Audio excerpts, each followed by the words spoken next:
I've got cabin fever and I need to go someplace, so we have to figure out something. And of course the thing that won out was the southeast corner of Oregon.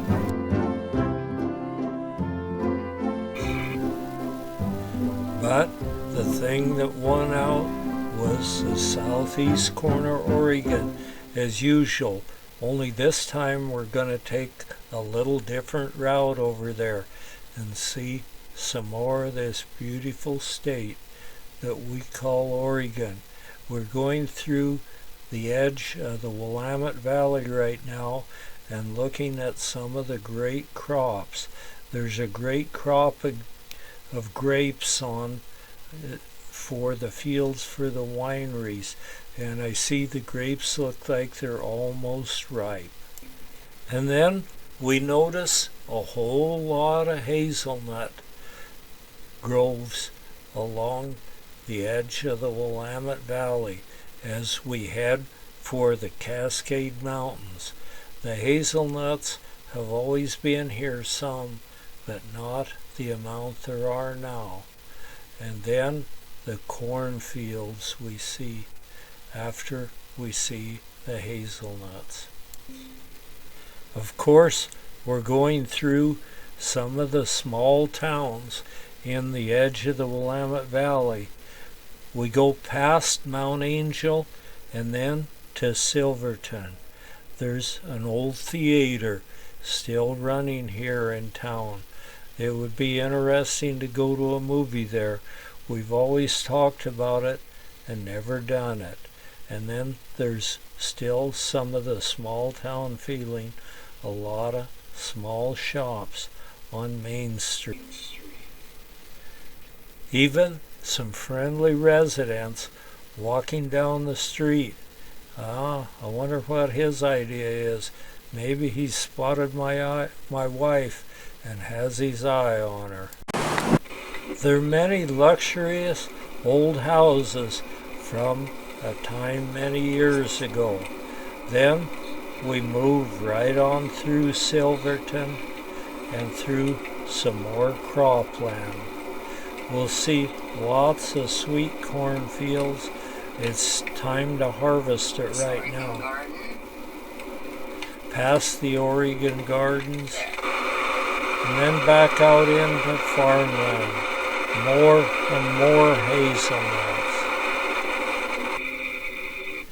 These hazelnut trees are only a few years old, and they look like they've got a bumper crop on them this year.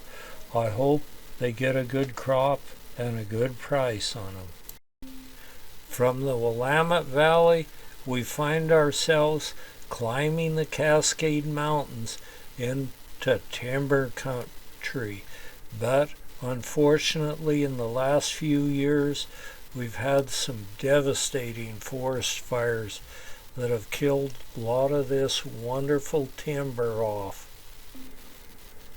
It has blackened miles and miles of wonderful timber here in the edge of the Cascade Mountains, but the good thing about it, it'll come back, and it seems like it doesn't take all that long. Then past a construction site right underneath Detroit Dam as we move east. And then we see the waters of Detroit Dam down below us as we push on. It's pretty low right now, but that's the usual thing. They let it down this time of year, so there'll be plenty of room to capture snow and rainwater later in the season.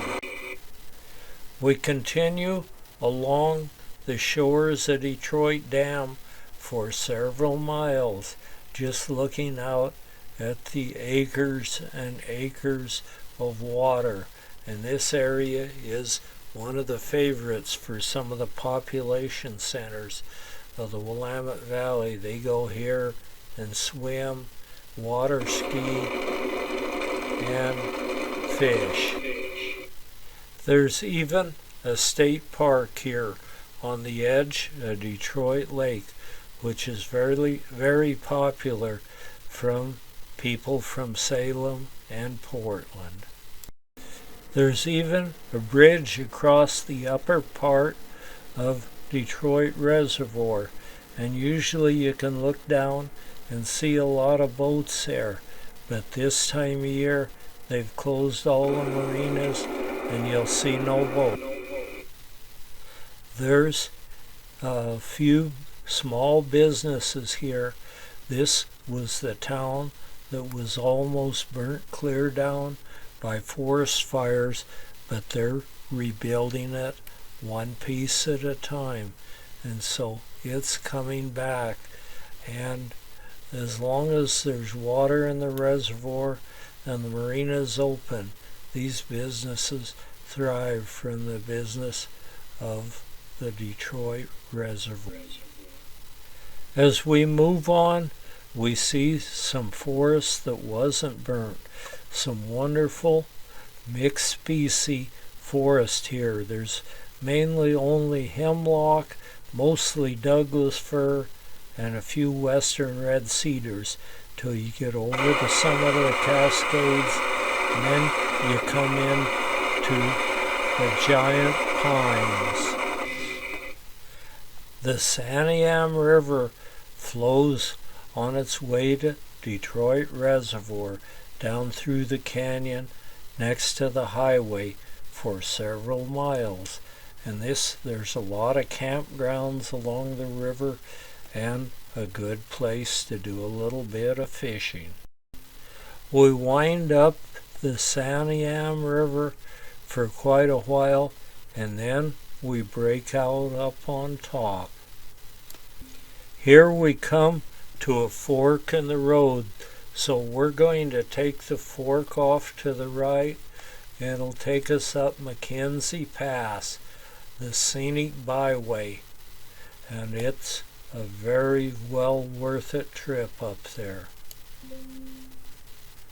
When you start up the McKenzie Pass, the road's quite crooked.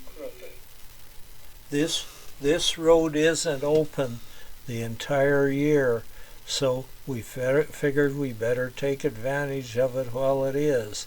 And we travel through where there's some giant old growth cedar and some very nice Douglas fir on the west side of McKenzie Pass as we carefully wind our way up. But by now it's starting to mist and drop a little rain, but we're going to do it anyway. There's some very sharp curves on it as it winds its way toward the summit of McKenzie Pass. This is a road you wouldn't want to take when it's the least bit slick or frozen. And we come to a spot where they have gates and they close it in the winter. We just hang in there and take it one curve at a time as we move up this rather steep road to the summit of the Cascade Mountains. Every now and then we see a sign that tells us how far we've progressed, what elevation we're at, and the next sign that we'll see coming right up here is the 4,000 foot elevation. The next site we see will be smaller trees as we get higher and higher in the Cascade Mountains, and I was wanting to stop and pick a few huckleberries. They should be ripe now, but it started to rain. I thought the rain wouldn't amount to much, but boy was I wrong. It just continued all the way up the pass and down the other side. We had steady rain, and it was putting it on pretty good too. There's a forest fire on the other side of the Cascades, down by the town of Sisters. I hope they got plenty of rain on that. Maybe that'll help them put that out. We're seeing a different kind of tree as we get up higher, although most of them have been burned, but this would be your alpine fir up high like this, and they grow tall and skinny like a church steeple. What a wonderful tree right on the summit of the Cascades. And we even see another car or two coming down off this crooked highway in the rain. Within a few minutes, we start seeing less trees and a lot more rock as we get toward the top of this volcanic mountain. We'll see acres and acres of volcanic rock stacked high on top of the mountain.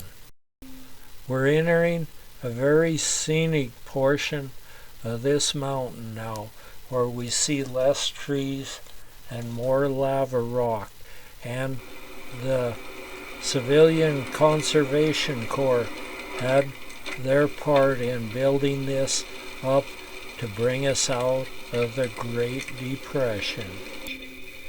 There are many hiking trails and scenic vistas up on top this mountain, so it's a place everyone who enjoys that sort of thing should travel to. And we're almost to the summit now, and what a treat when you finally reach the summit. You can see out and see all the volcanic peaks of the Cascades. Standing tall in a rainy, smoke-filled sky, we can get a glimpse of two of the three sisters up close and personal. Up here, you can get a look out over these tall volcanic peaks of the high Cascades from most every place you look. This must have been the factory where rocks were built, and someone forgot to turn the machine off, and it kept on cranking rocks till it looks like this. Right on the summit of the pass, there is a restroom, but right now it is closed. They're working on it. They're doing some, what would you guess, rock work on it. Then we move on just a little bit from the restroom, and there's trails from the restroom that lead to the top of one of these rocky points where the Civilian Conservation Corps built a little lookout with the names of all the snow-packed mountain peaks on it, and you can get in there and peek through a hole and see these snow-packed peaks like Mount Washington ahead of us there in the rainy, smoky skies. And there's a little building the CCC's built right on top of the mountain, and there are good trails, 2 or so of them, leading up there, and you can go up there and really look it over good and be able to recognize several of the peaks because they're all labeled inside this structure. It's a well worth it short hike up there. It's a little steep and of course a little rocky, but it is really good if you can make it up there. From there we start back down over the other side of the Cascade Mountains and we'll come out at Sisters. There are 2 little small parking areas where you can park while you go on your hike up to this little observatory building that was built so long ago by some hard-working people during the Depression. And there's 2 levels to it.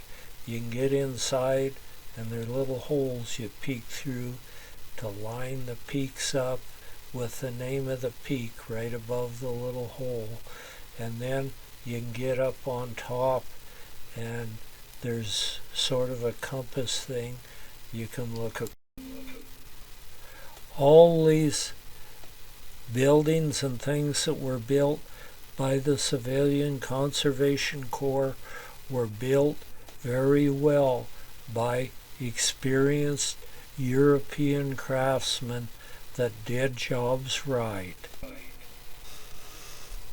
We've seen the best part of this by now, and so it's on winding our way down off here, and it's not a whole long ways till we come to the little town of Sisters, which was sort of a decaying, not too much used town several years ago, and so they got to promoting it and redid the whole town, built it up for a tourist thing, and now there's so many tourists you can hardly drive through town. What a success. As we move down, we see more burned off forest down below, and there's a forest fire going not too far northeast of here, right as we're doing this.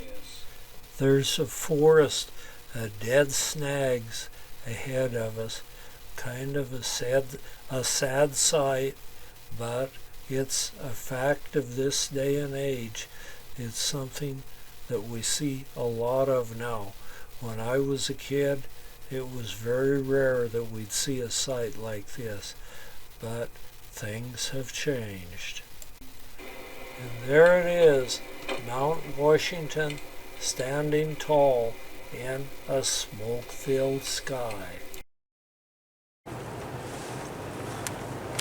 Tents over here to the right. Look at all the tents over here to the right. There's the fire camp. That's where you camp when you're fighting fire, I guess. Wow. And a whole bunch of outhouses. Look at all the tents over here to the right. Look at them. Wow, Tent Village. It's Tent Village.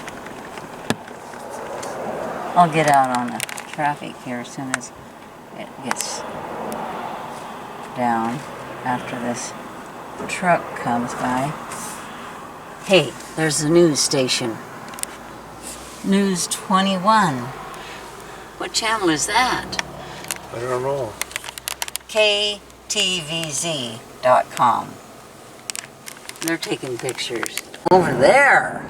Look at all those tents. I've never seen so many tents.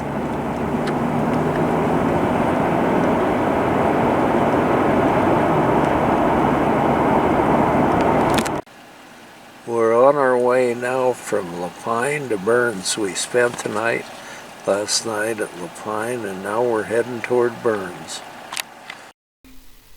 And then we see Fort Rock.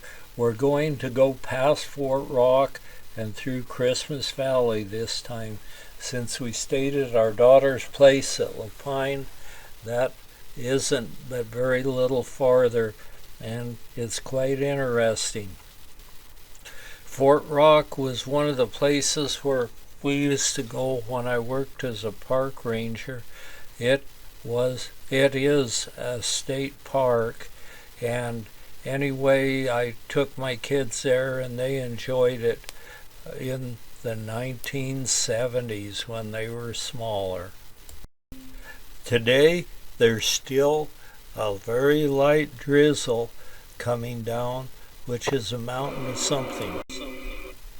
Fort Rock was of volcanic origin and once had water surrounding it. It was the center of an inland sea, and you can see the water marks on the rock where it, as the water receded, it made wave action, made watermarks on it. Then we go past the little museum Homestead Village. and Homestead Village at Fort Rock.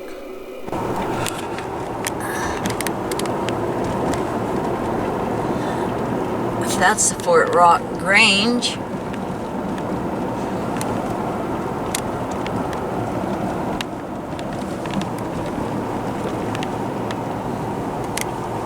Look at that nice big place. Yeah. That's a restaurant.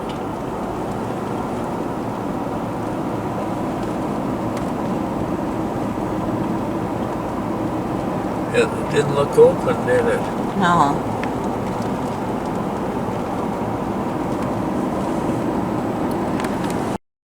There is a lot of water underneath the surface of the ground, and so they've drilled down and tapped this water, and so they irrigate an entire valley here with sprinkler irrigation, and they grow some wonderful alfalfa, some of the best alfalfa you'd find any place, and some of this alfalfa is compressed down into a very small bale and then is shipped all over the world.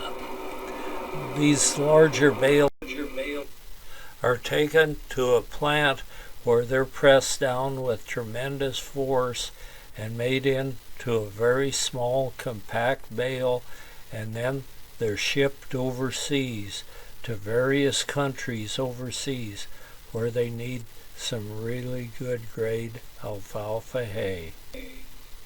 These peaks we see surrounding the hay fields were all points that were sticking up out of the water when the Great Basin had water in it, and these hay fields were all the lake.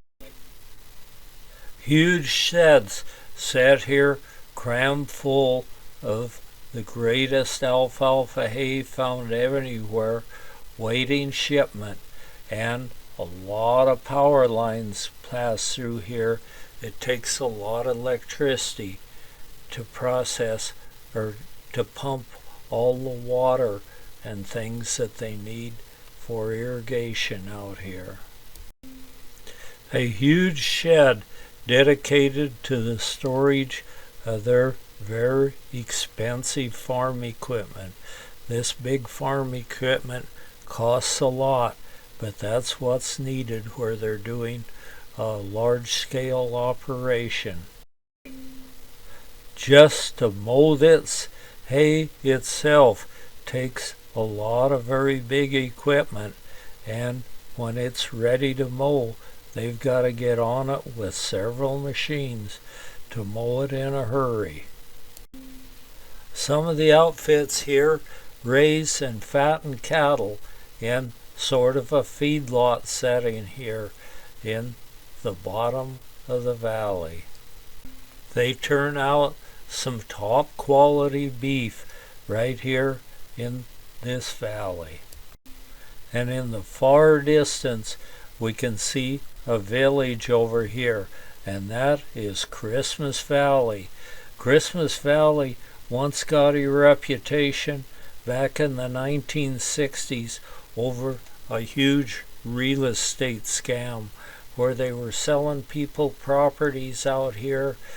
They said there was a golf course and everything needed for a village and lots of sunshine, and so they even had fire hydrants here, but they weren't even hooked to a pipeline. So that dominated the news back in the 1960s. Christmas Valley to this day now has a very large, very expensive equipment dealership here, a few houses with a few retired people and people that just enjoy being out here. And I think there are about 3 stores. One of them has a very big, well-equipped deli in it, where you can go in and order you some home-cooked casserole foods. And on Tuesday, they have some of the best tacos for Taco Tuesday that you've ever had any place. And so it's on our list as a place to stop when we go through, if it's a time when we're hungry.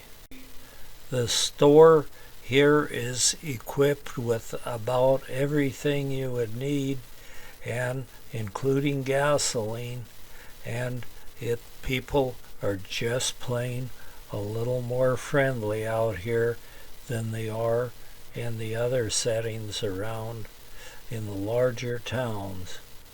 So it's a very good place to stop and buy things. And also they have a post office here, and since the place is named Christmas Valley, a lot of people take their Christmas cards over here and have them stamped Christmas Valley. And in this deli they also sell Tillamook ice cream, my wife's favorite. Now we go on to our daughter's 160 acres out in the desert, where we have an old camp trailer set on the property out here, and so that's where we're going to spend most of our vacation, is out there. The rain just won't stop. This is supposed to be the desert. I don't know what it's doing raining out here, but anyway, it's a good thing to have. And our road is pretty well flooded, but it seems to have a solid bottom, so we've never really got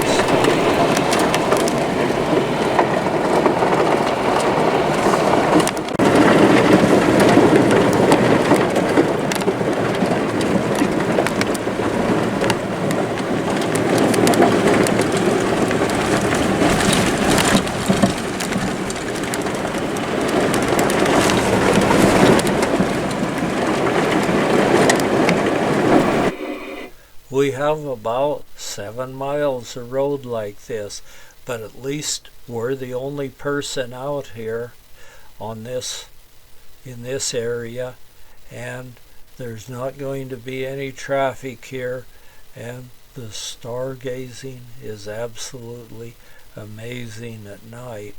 I don't know what this rain's going to do to it, but usually it clears up pretty soon. There it is, our little old home in the desert, the trailer house, the camp trailer, where we'll be spending the next few days. From here, we can observe the wildlife out here. You might think it's desert and there'll be no wildlife, but that's not true. If you take your time, there's still quite a lot of it out here. And so we'll pull in our property and get everything arranged to spend the night. Marge is doing the gate. I always tell her that's cowgirl work. All cowgirls have to know how to open and shut a gate, but she doesn't necessarily agree on that part.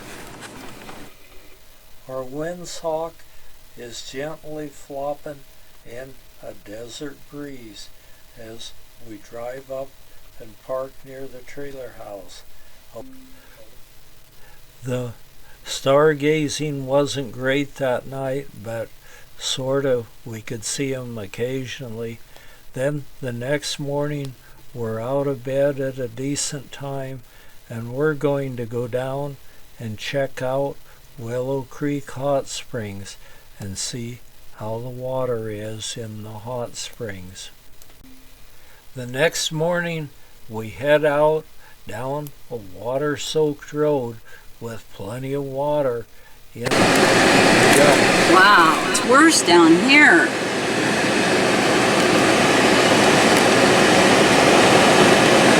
The whole road is flooded over. Look at that.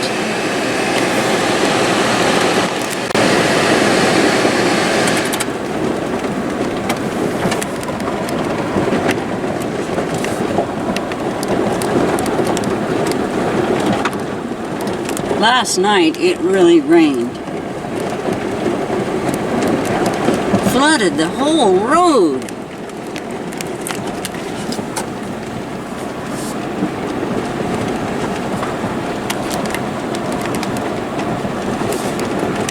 Wow.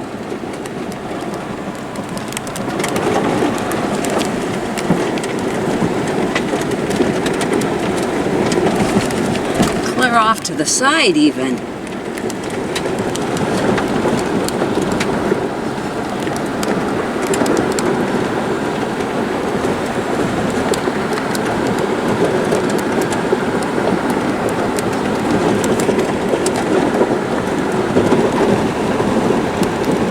Just like going down a river.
This moisture is very good for the environment at this time of year.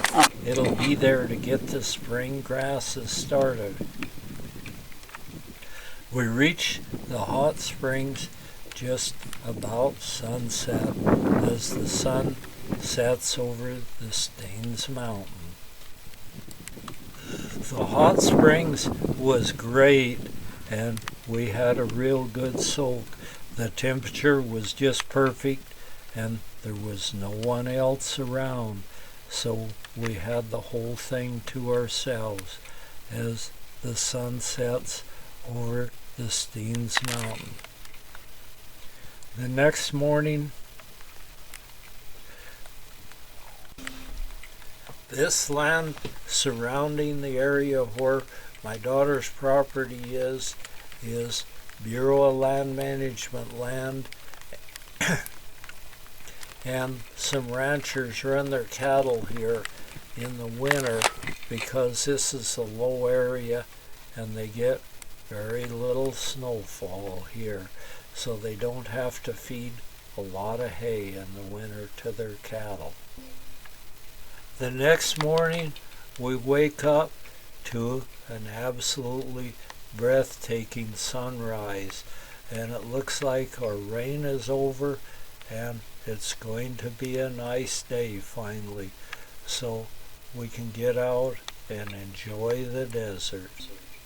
Since this is about 4,000 feet above sea level, it takes it a while for the sun to heat it up, but wow, what a day it's going to be.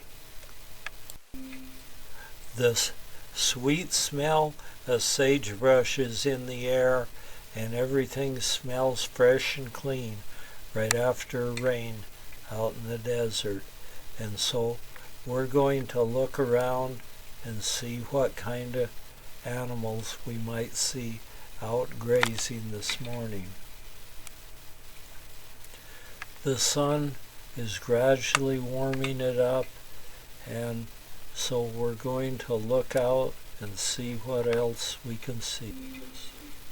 We look out across the sagebrush and bunch grass, part of our daughter's property out in the flat land, and there they are. We can see them right through the fence, a little group of 4 old retired stallions out there grazing. Since they're out here, that probably means the mares and colts are nearby. These horses have been chased out of the harems by the younger, tougher stallions, and so they're out here just enjoying themselves and leisurely grazing along, while the rest of the herd is doing horse things in their herd, and we'll probably see them sooner or later. These horses have never tasted hay or grain or anything like that, in spite of some nasty winters. But usually out in this area, the winters aren't too bad. The snow doesn't drift around a lot because they don't get a lot of snow. But it sure gets hot in the summer, and it would get cold in the winter, even though there's not much snow. But these horses are survivors of the desert and tougher than nails. Some of these desert horses are thought to be descendants of the ones the Spanish brought over when they were first starting to discover America, and they were traded to the Indians and roamed the Great Plains and all kinds of different other places. But I don't know how accurate that is. I don't really think there are any of the Spanish Mustangs right here in this herd, although there are some Palominos here that could possibly be. But I think the ones that they claim are the Spanish Mustangs are on the other side of Steens Mountain. Our family was raised in sagebrush country too, and they would put some mares out in the sagebrush country like this, and then they'd get good stallions and put with them and use the BLM land as sort of a place for their brood mares to run. So I don't know how accurate it would be to say that some of these are from the Spanish. But anyway, our family would go out, put these stallions out there, and raise a bunch of colts, and then when they wanted a good horse to break for a saddle horse, they would go out and rope a 2-year-old is usually the age they would pick to start breaking them for a good saddle horse, and some of them made exceptionally good horses. This is a very large area where these horses graze.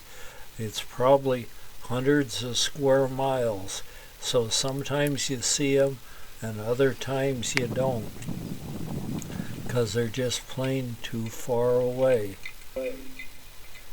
These horses raised out here on the desert have extremely hard hoofs. I guess that's part of that's nature's selection. If you have soft hooves, you'll become footsore and wouldn't be able to keep up with the herd and would end up starving. So they have exceptionally hard hooves. And I think it makes their hooves harder where they're raised out here in this super dry desert area. And the only thing that's going on them is their mouth eating, and that tail is constantly swatting pesky flies away. When I was a very small boy, I remember my dad used to make trips over into Dakota to buy truckloads of these horses like this and bring them to the ranch where we'd put them in the corral and remove some of the ticks off from them, and then rake them for saddle horses and sell them at the auction sale and Billings. It was the Sioux Indian tribe that he dealt with mostly, and that was the same tribe that fought Custer at Custer's battlefield. Although the stories weren't from the original people that were there, this was in the 1940s that he did this, but they still had these stories, and their stories were a whole lot different than the ones told by the whites on the other side. And so it was super interesting, and we got to listen to some of the history that wasn't even recorded, I don't think, at this time. It was the Indian side of the story, not the white side, that my dad listened to and brought home and told us the stories about Custer's battlefield.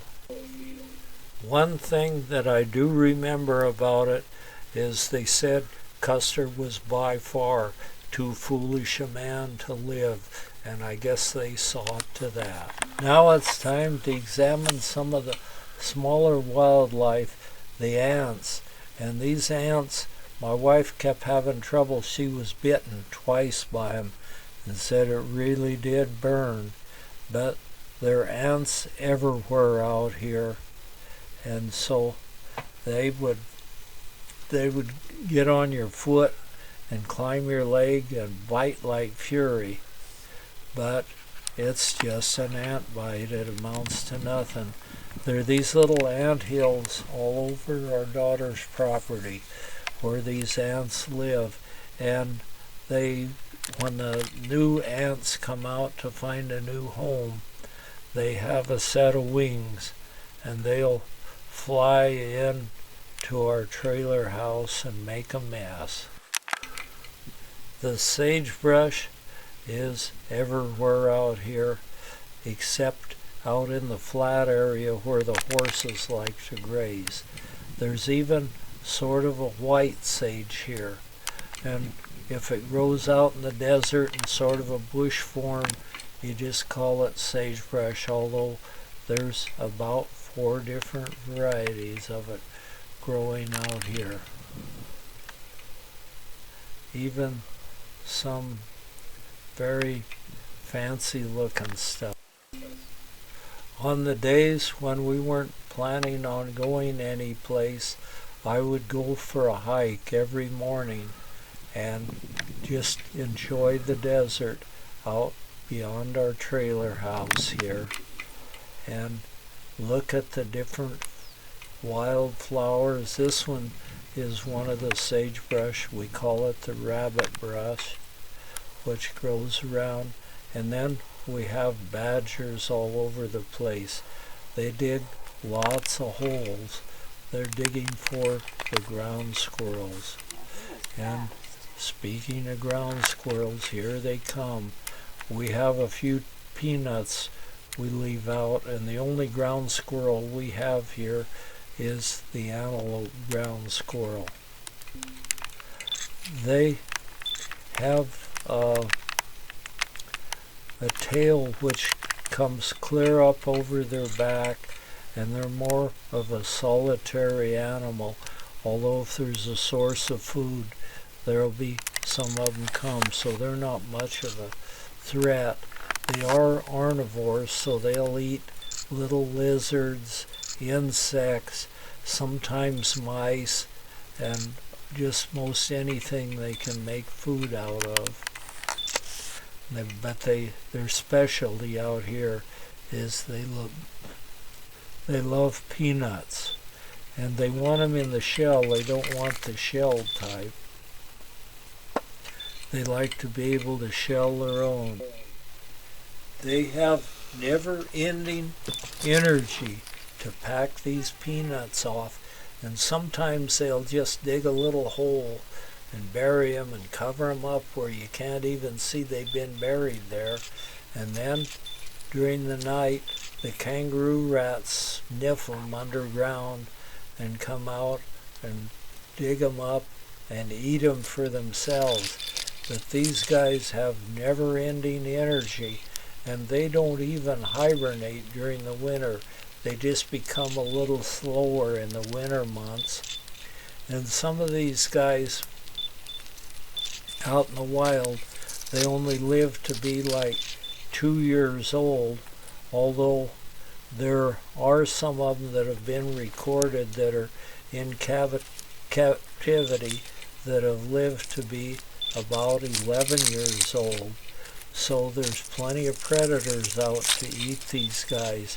And every time a large bird flies over, it suddenly becomes silent down here. All the ground squirrels have run over and shoved their head down a hole, and they're waiting till it's all safe again. The desert winds blow a little bit about every day. Looks like a great big old storm blowing up now. The wind's already starting to blow a little. The storm missed us, and I look over on my land sailor, and here's a ground squirrel sitting up there. They'll get up on anything high where they can see around. You can imagine if you're 2 inches off the ground, you can't see much. But if you use something to crawl up on, you can see a whole lot more. This bag of potato chips. Sure looks fat. It's fat. Yeah, that's because it was packaged at lower altitude and brought up to this higher altitude. Well, I'm going to open it. Okay. Watch this. I want to be careful though that stuff doesn't blow out. Okay. There, look. I punctured it. Now watch.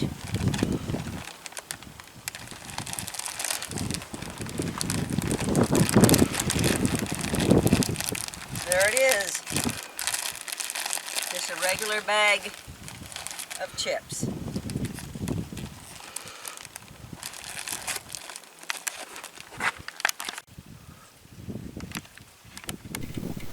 Normally these ground squirrels have kind of a long tail that they curl up over their back, but here's one that's only got half a tail. So his name is Half a Tail. And I thought he probably had it bitten off or something by a predator, but then I noticed there were 2 of these half-tailed ground squirrels. Maybe they were from the same litter, and maybe it was some sort of a birth defect or something. But he seems to be a busy, nice little ground squirrel and looks just like the rest of them, except for his name is Half-Tail. So we have a Half-Tail 1 and a Half-Tail 2 here now. And I don't know the reason for only having a half-tail, but it must be something he was born with. After looking Half-Tail over for a considerable time, then we glanced out in the meadow beyond, and here is an old buck antelope out there grazing away. He looks like a pretty nice buck, and he was out having him a little bit of sagebrush tips and a little of the bunch grass for dinner.